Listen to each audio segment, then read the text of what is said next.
não intensifique a guerra na Ucrânia ainda mais. No dia 7 de novembro, um dia após vencer as eleições nos Estados Unidos, o presidente eleito Donald Trump fez um severo aviso ao presidente russo Vladimir Putin. A eleição presidencial é um sinal para todos na Ucrânia de que Trump se prepara para responsabilizar Putin por sua operação militar especial. Não apenas isso, Trump também lembrou Putin de que os Estados Unidos mantêm uma forte presença militar na Europa, sugerindo que estaria pronto para usar essa presença se necessário. Porém, isso não quer dizer que Trump enviará mais armamentos ou mesmo tropas à Ucrânia. O presidente eleito possui um plano mestre. Ele projetou um caminho para a paz que não só levará ao fim da guerra na Ucrânia, mas atingirá Putin onde dói de mais de uma maneira. Se o plano de Trump der certo, ele poderá dizimar a economia russa por anos a fio, deixando o país uma sombra do que era enquanto tenta se recuperar dos danos causados pelas políticas de Putin. Ao pressionar pela paz, Trump está preparando Putin para uma grande queda? A questão a ser respondida neste vídeo é simples. Como? O plano de Trump está repleto de jogadas econômicas que beneficiarão a Ucrânia, destruindo Putin e a Rússia que ele quer criar. Parece difícil de acreditar. Lembre-se que no primeiro mandato de Trump como presidente dos Estados Unidos, ele adotou uma abordagem agressiva com Putin, enquanto outros na Europa tentavam trabalhar ao lado do líder russo. Um ótimo exemplo é sua reação ao gasoduto Nord Stream 2. Em julho de 2018, a Reuters noticiou que Trump criticou vários países europeus por se aproximarem da Rússia. A Alemanha foi o principal alvo da ira de Trump. Ele afirmou que a aprovação da Alemanha de um gasoduto no Mar Báltico com a Rússia deixaria a Alemanha refém da Rússia. Como? Trump argumentou que Putin tornava a Alemanha cada vez mais dependente do gás russo, enquanto Berlim reduzia gastos com defesa para menos de 1% do produto interno bruto. A Alemanha estava enfraquecendo militarmente, alimentando os problemas de Trump com a organização do Tratado do Atlântico Norte e colocando o dinheiro que deveria ser gasto em defesa nos bolsos da Rússia. E Trump não estava errado. O acordo da Alemanha com a Rússia ofereceu apoio político para o gasoduto Nord Stream de 11 bilhões de dólares. Trump destacou em conversa com o ex-chefe da Organização do Tratado do Atlântico Norte, Jens Stoltenberg, que a Alemanha deveria se proteger da Rússia, mas em vez disso paga bilhões de dólares anualmente ao país. Trump afirmou que a Alemanha terá quase 70% de seu país controlado pela Rússia devido ao gás natural. Embora não seja totalmente preciso, Trump pareceu estar correto sobre a proporção do fornecimento de gás natural da Alemanha que viria da Rússia como parte do acordo. Trump era tão contra o gasoduto Nord Stream 2 que até assinou uma lei impondo sanções a qualquer empresa que ajudasse o gigante do gás russo Gazprom a completar o gasoduto.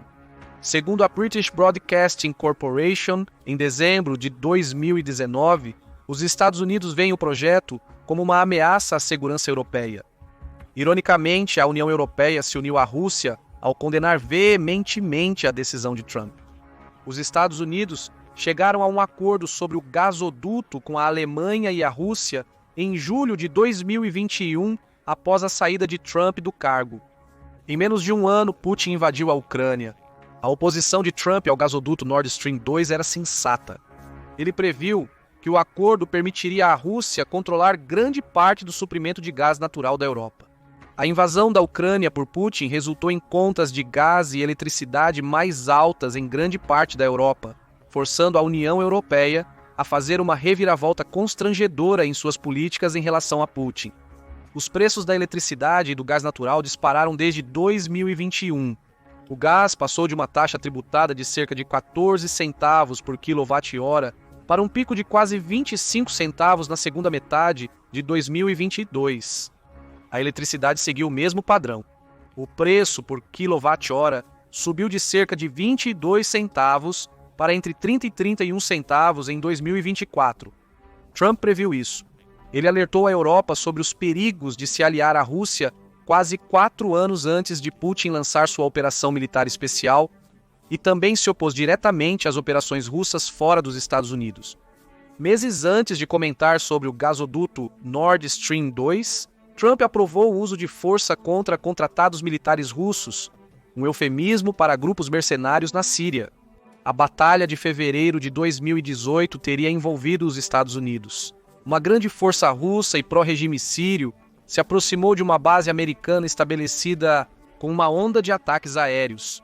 As forças russas foram debilitadas. O ex-secretário dos Estados Unidos, Mike Pompeo, disse que recentemente na Síria, os russos encontraram um adversário à altura. Centenas de russos foram mortos, enviando uma mensagem clara. Trump se opôs a Putin durante seu primeiro mandato presidencial e está pronto para fazer o mesmo novamente. Isso é evidente pelas suas ações nas semanas antes de assumir o cargo de presidente dos Estados Unidos em janeiro de 2025. Por exemplo, em setembro de 2024, Trump se encontrou com o presidente ucraniano Volodymyr Zelensky na Trump Tower. A dupla discutiu os planos da Ucrânia para a guerra até 2025 e as intenções de Trump para intermediar a paz desejada. Eles não revelaram detalhes da conversa após saírem da Trump Tower, mas o clima era mais positivo do que se esperava. Ao lado de Trump, Zelensky disse que ambos concordavam que a guerra precisava acabar e Putin não podia vencer, e que compartilharia seu plano de vitória com Trump. Após a reunião, Trump também pareceu apoiar as ambições de Zelensky. A British Broadcasting Corporation relata que Trump disse que aprendeu muito com a reunião. Nós dois queremos ver isso acabar em um acordo justo, disse Trump, observando que acredita que Zelensky e Putin querem o fim da guerra. Admito que a reunião teve seus momentos mais difíceis. De acordo com a ABC News, ao se preparar para a reunião de 27 de setembro, Zelensky questionou a habilidade de Trump de pôr fim à guerra. Minha sensação é que Trump não sabe como parar a guerra, mesmo que ele pense que sabe, disse Zelensky em entrevista para The New Yorker. Trump respondeu durante a campanha, criticando Zelensky por fazer pequenas insinuações maldosas sobre ele. Com essa contenda em jogo, o resultado positivo do encontro entre Zelensky e Trump não era garantido, mas talvez todos nós estivéssemos deixando algo passar ali. O que Trump disse na campanha provavelmente não refletia sua real opinião sobre Zelensky. Ao se encontrarem, ficou evidente que compartilhavam o objetivo de trazer paz para a Ucrânia. Vimos também um exemplo da postura agressiva de Trump em relação a Putin na ligação mencionada na introdução do vídeo. O Kremlin nega que isso tenha ocorrido. Chamou os relatórios da chamada de pura ficção. Porém, o diretor de comunicação de Trump, Stephen Chung, deu uma resposta evasiva. Não comentamos sobre ligações privadas entre o presidente Trump e outros líderes mundiais. Podemos interpretar isso como se a ligação realmente aconteceu? As palavras de Chung não negam que Trump ligou para Putin e deixou clara sua posição sobre a crise na Ucrânia. Trump já se estabeleceu como anti-Rússia.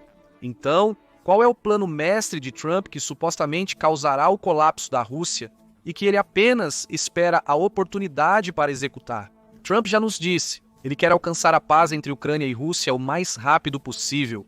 A grande ironia é que muitos não percebem que forçar a Rússia a essa paz pode iniciar um colapso econômico que destrói o país de dentro para fora. Aí pode estar a genialidade do plano mestre de Trump. Em novembro de 2024, o Wall Street Journal observou que o conteúdo do plano de paz de Trump é desconhecido. Citou um ex-assessor do Conselho de Segurança Nacional de Trump, que disse que qualquer um, não importa o quão próximo de Trump, que afirme ter uma visão mais detalhada sobre seus planos na Ucrânia, não sabe do que está falando. Ainda assim, o Wall Street Journal lançou algumas ideias que estão circulando. O plano de Trump propõe criar uma zona desmilitarizada de 800 milhas, cobrindo quase toda a linha de frente da guerra. A Ucrânia teria que concordar em não se juntar à Organização do Tratado do Atlântico Norte por no mínimo 20 anos para implementar o plano. Mas se isso ocorrer, Trump seguiria enviando armas à Ucrânia para evitar novos ataques russos, com tropas europeias da Organização do Tratado do Atlântico Norte patrulhando a nova zona desmilitarizada. Os Estados Unidos não fornecerão treinamento, suporte ou recursos adicionais para essas tropas de patrulha. Como disse um membro do acampamento Trump, não enviaremos americanos para manter a paz na Ucrânia, nem pagaremos por isso. Deixe os poloneses, alemães, britânicos e franceses fazerem isso. Uma forma polêmica de dizer isso. Porém, essa citação indica que o plano de Trump interromperia a guerra na Ucrânia e restringiria o compromisso dos Estados Unidos com a Ucrânia, justo quando o conflito se agrava. Rússia e Ucrânia terão que enfrentar as tropas europeias para se alcançarem mutuamente. Isso não vai acontecer. Outra estratégia sugerida é cortar o fornecimento de armas dos Estados Unidos à Ucrânia até que Zelensky aceite negociar com Putin. Neste plano, a Ucrânia ainda poderia lutar pelo território perdido, mas teria que fazer isso através de negociações em vez de ação militar. Não sabemos se esses planos são o que Trump tem em mente, mas ambos forçariam um fim imediato às hostilidades entre Rússia e Ucrânia. Embora ambos os planos pareçam mais favoráveis a Putin, especialmente o primeiro, que envolve o congelamento das linhas de frente atuais, a paz resultante de qualquer um deles seria o verdadeiro golpe mortal para ele. Por quê? A Rússia não pode mais se dar ao luxo de encerrar a guerra na Ucrânia. Trump está ciente de que atualmente uma grande parte da economia russa é impulsionada pela operação militar especial de Putin. Isso ocorre enquanto Putin e seus aliados ainda sofrem o impacto das sanções impostas pelos Estados Unidos e grande parte da Europa após a invasão russa na Ucrânia. Em um artigo de fevereiro de 2024 para The Conversation, o professor de economia da Lancaster University Management School, Dr. Renaud Foucault, expôs a posição precária em que a Rússia se encontra agora. Ele notou que as sanções fizeram o produto interno bruto da Rússia cair cerca de 7% abaixo das previsões pré-guerra. A única razão pela qual a Rússia ainda não entrou em colapso economicamente é que a guerra está se mostrando um ótimo negócio para Moscou. O Dr. Foucault nota que a economia russa já era pouco diversificada antes da guerra. Recursos naturais, principalmente petróleo e gás, eram suas principais fontes de renda e ambos foram afetados pelas sanções. No segundo ano da guerra na Ucrânia, o país se viu gastando impressionantes 40% de seu orçamento governamental na guerra. Estima-se que o gasto militar total tenha alcançado cerca de 10% do produto interno bruto da Rússia em 2023. Todos esses são maus sinais para uma Rússia que espera ser próspera após o fim da guerra com a Ucrânia. A produção de munições, equipamento militar, pagamento de soldados e compensação às famílias de militares feridos ou mortos correspondem a 10% do produto interno bruto, afirma Foucault. Em suma, a indústria armamentista russa está financiando o sustento de milhares de cidadãos do país. Os combatentes dependem da economia de guerra russa para sustentar suas famílias. Apesar de tudo, a guerra está gradualmente esgotando as reservas russas. De acordo com Foucault, a combinação de escassez de mão de obra com os outros fatores resultará em uma economia que entrará em colapso se a guerra terminar. Trump afirma que vai voltar ao Twitter o mais rápido possível. Encerrar a guerra na Ucrânia. A paz negociada pode não favorecer a Ucrânia inicialmente. Zelensky pode ter que ceder temporariamente território para a Rússia sob o plano de zona desmilitarizada de Trump, embora mantenha território em Kursk. Mas esses sacrifícios de curto prazo forçariam uma pausa na máquina de guerra russa que causaria grandes problemas. Milhares de soldados retornariam para um país sem empregos, além da fabricação de armas para eles. Os empregos de apoio militar logo acabariam, já que a Rússia não continuaria produzindo armas no ritmo atual. A Rússia pode parecer rica superficialmente, especialmente em recursos, mas Foucault crê que o fim da guerra na Ucrânia revelaria a real fragilidade econômica do país. O Business Insider expandiu o argumento de Foucault em um artigo atualizado em setembro de 2024. Ele destacou que a inflação estava em 7,4%, quando Foucault escreveu seu artigo para The Conversation. A Reuters informa que o Banco Central russo elevou sua previsão de inflação para 8% a 8,5% até o final de 2024, quase o dobro da meta de 4%. A Interfax relata que a Rússia acredita que a inflação irá melhorar em 2025, mas mesmo assim estará acima da previsão original de entre 4% e 4,5%, subindo para entre 4,5% e 5%. O investimento direto estrangeiro também está despencando na Rússia. O país registrou uma queda de 8,7 bilhões em investimentos nos 3 primeiros trimestres de 2023, mostrando que investidores estrangeiros não querem se envolver com a Rússia. O plano de paz de Trump vai agravar todos esses problemas. Fica ainda pior para a Rússia.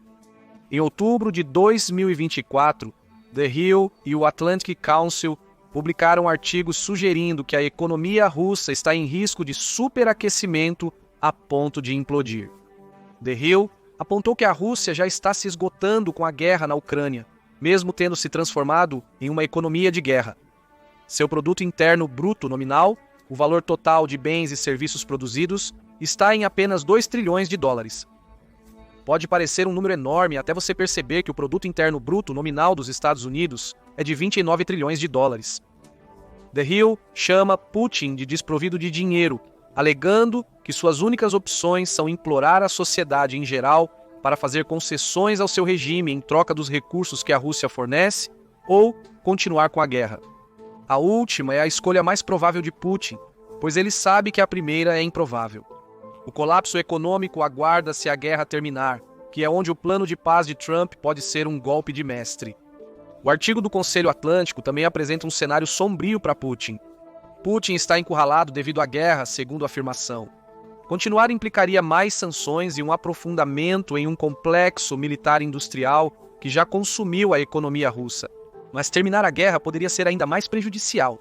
Os rendimentos reais cairão para a maioria, exceto para a elite mais rica da Rússia. Putin seria forçado a lidar com a instabilidade social em um momento de fraqueza, devido a uma guerra que se prolongou além do esperado. Ele governaria uma Rússia pós-guerra com um fundo de bem-estar nacional em queda e uma inflação ameaçando sair do controle, retornando ao plano de paz de Trump. Os detalhes são desconhecidos apesar das muitas teorias. A única coisa que sabemos é que Trump pretende pôr um fim à guerra. Esse fim pode exigir sacrifícios territoriais da Ucrânia no curto prazo, mas também encerraria o único sustentáculo da economia russa em um momento de isolamento internacional sem precedentes para o país. Durante seu primeiro mandato, Trump demonstrou disposição em revidar contra Putin, criticando aqueles que fazem negócios com o líder russo. Talvez seu grande plano para o segundo mandato seja mergulhar a Rússia em caos econômico, tirando a guerra que mantém o país funcionando. O colapso gradual do regime de Putin pode continuar conforme a agitação social o força a repensar suas ambições geopolíticas. Se Trump mantiver as sanções e aplicar tarifas sobre produtos que a Rússia tentar exportar aos Estados Unidos, a situação econômica russa se agravaria ainda mais. A economia russa depende da guerra na Ucrânia. Donald Trump deseja encerrar essa guerra rapidamente. Se ele for bem-sucedido, podemos estar testemunhando o fracasso dos planos de Putin por alguém que muitos julgam ser subserviente à Rússia. O que você acha dos planos de paz do Trump? O fim da guerra na Ucrânia realmente despedaçaria a economia da Rússia? O plano de Trump de fato levará ao fim da guerra na Ucrânia em 24 horas? Deixe sua opinião nos comentários e valeu por assistir.